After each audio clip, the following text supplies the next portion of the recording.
My crazy ex-girlfriend has followed me across the country for 3 years. I think she's living in my walls. Posted by user _ghosted me to death. I'm typing this from a throwaway account because I'm scared she's going to find this. Hell, she probably will find it. She finds everything. I don't even think I'm on the right subreddit. This isn't a confession, not really. More like a cautionary tale. Avant. A warning. I don't know anymore. All I know is, this started 3 years ago. I was 24 years old and fresh out of a garbage relationship with a woman who cheated on me with her yoga instructor and then her roommate. I was vulnerable, lonely, and easy prey. That's when I met Saratoga. Not her real name, obviously. But that's what I'll call her, because there's something about that word. Expensive, flashy, too polished to be real. Like a high-end resort hiding rot under the floorboards.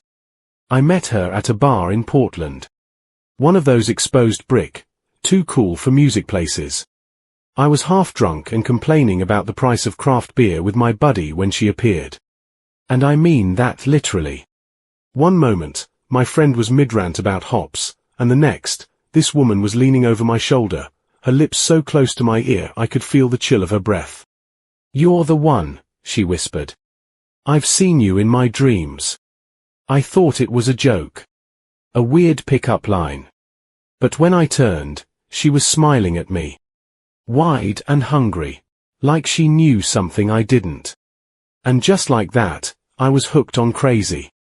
The first month was a blur. Passionate, intense, addicting. She bought me clothes that fit better than anything I'd ever owned. Memorized my coffee order. Showed up at my work with homemade muffins. She moved in after 10 days. Yes, you heard that right. 10. I thought I was lucky. I told myself this was what real love looked like. Wild, consuming, like a fire that couldn't be controlled. I was wrong. So wrong. It started small. She'd cry if I hung out with friends, especially women. Said they were trying to take me away from her. Then she started isolating me. Hiding my phone and deleting messages.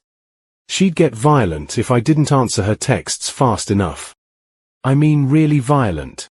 Once, when I was late getting home, I found her sitting in the dark kitchen, every knife we owned laid out on the table like a dinner setting. She was crying, laughing, staring at me with this cracked smile that didn't reach her eyes. "I was afraid you died," she whispered. "I was ready to die too." I know what you're thinking. Because I was thinking the same thing. What the hell? That was the first time I was really scared, but it wouldn't be the last. I stuck it out for another 3 months. I don't know why. Maybe because a part of me loved her or I felt responsible for her. Or maybe because I was afraid of what she'd do if I left. But the night she slapped me hard enough to split my lip, because I was 5 minutes late picking up dinner, I knew I had to go. So I did. I packed 2 bags, left everything else behind, and disappeared. I moved to San Diego. Changed my number. Deleted all my socials. I even changed my last name. I figured it was over. And for a while, it was. I got a small apartment. Remote work kept me afloat financially. I made new friends and even started dating casually. It felt like I was finally free. Then, for months later, I woke up and found a Polaroid on my porch. It was a picture of me, asleep in bed. There were words scrawled across the bottom in black Sharpie that read, "Still dreaming of me? I hope so." My blood ran cold. I immediately moved again. First to Denver, then Chicago, then a cabin in Vermont. Every time, I was careful. I paid for things with cash only. I used fake names. I even cut off my family, because what if they were the leak? I stopped using anything with GPS. I started working under the table when I could. It was draining. It destroyed my credit and my sanity. The police was no help, because I couldn't prove it was her. But I knew it was. No matter what I did, she always found me. Always. Sometimes it was a letter, written in purple gel pen, scented like lilacs. Sometimes it was a voicemail with just breathing. Sometimes it was something weirder, like all my mirrors covered in lipstick kisses or a single heart-shaped pancake left on my kitchen table. No signs of a break-in.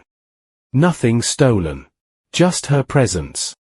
She was reminding me she was near. She loved watching me squirm. But the worst part? She never showed herself. Not once. Just shadows. Glimpses. Echoes. And then came Seattle. That's when things got really bad. 6 months ago, I settled into a studio apartment in a sketchy but quiet neighborhood in Seattle. No roommates. One door. I bolted the windows shut. Installed cameras and motion detectors. I slept with a bat beside the bed. And for 3 months, nothing happened. I started to believe she'd given up. Maybe I really had vanished, and she couldn't find me. Then the scratching started. At first, I told myself it was rats. I lived in an old building with cheap insulation.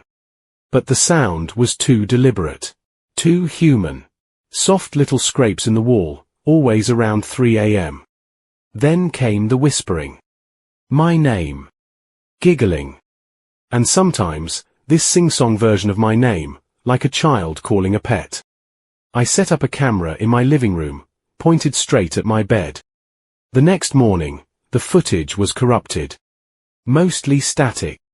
Except for the last 10 seconds. In those seconds, I saw her. Crouched beneath the bed. Pale skin. Long black hair. Grinning like something out of a nightmare. Watching me sleep. I lost it. I called the cops, shaking. They searched everything. Found nothing. No fingerprints. No forced entry. The landlord swore no one else had a key.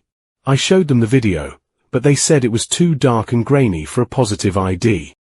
After that, I didn't sleep. I kept the lights on all night. I watched the feed obsessively. I installed new locks, a bar across the door and sensors in the vents. But weird things kept happening. The milk would be gone in the morning. My cereal box emptied. My toothbrush would be wet, even though I hadn't used it. Lipstick prints on my glass. The scent of her perfume on my pillow. She was in my home. Somehow. I just didn't know how. Then, last week, I heard her laugh. Not a recording. Not a dream. Her. It came from the vent above my bed. I froze, heart slamming, every hair on my body standing up. You can't run, baby, she said. I live inside your life now. I lost my mind. I punched holes in every wall, tore open the drywall with my bare hands, ripped up the vents. All I found were pipes and dust. No secret rooms. No crawl space. Say goodbye to my security deposit. But I knew she was there. Watching me. I swear I could feel her breath on the back of my neck. People always say, go to the police. But they've never dealt with someone like Saratoga. She's not just obsessed. She's clever. She's careful. She's inhumanly patient. She's a shadow that waits. I considered disappearing for good. Off-grid. No phone. No tech. Just cash and canned beans, the woods. But I had no energy left. No sanity. I was running on fumes and fear. Update.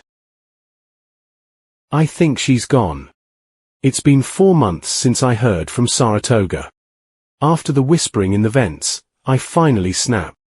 I broke my lease, sold everything I owned, and drove across the country with no destination in mind.